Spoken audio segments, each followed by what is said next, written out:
Lalpa min shuai na hi Thuin ka shil seng don lo Ka zai le ka ban thar te zawng qua ya hmanga an shil seng lo Min ma ngai na thiar no ni la Ka shing nu ni hian shil phang lo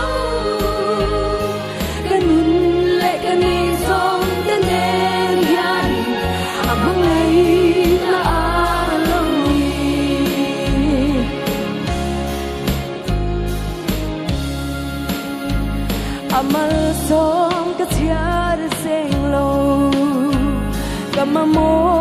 chi tin min pe Lam tuang sila him ka zo lai boy Hmangai panin min kai chi Min ma ngai na thiar no ni la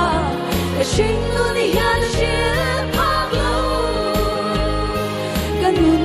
le ka nei zawng te nen hian hmangai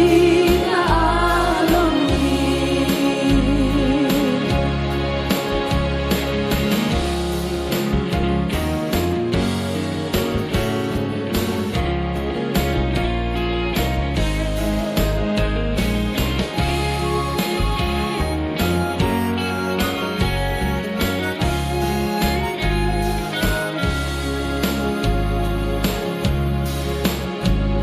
Kamabak a eng zelang Tura lian at lom zelang Karin le ka bay say te ai sang Mila toy sang zel don si ame Min ma ngai na thiar no ni la Ka shing nu ni hian shil phang lo Ka nun ka nei zawng te nen hian hmangai na alo ni Ka nun le ka nei zawng te nen hian hmangai na alo ni Lalpa ro pui bero se En nan nem thim min ka vele po Mikayang te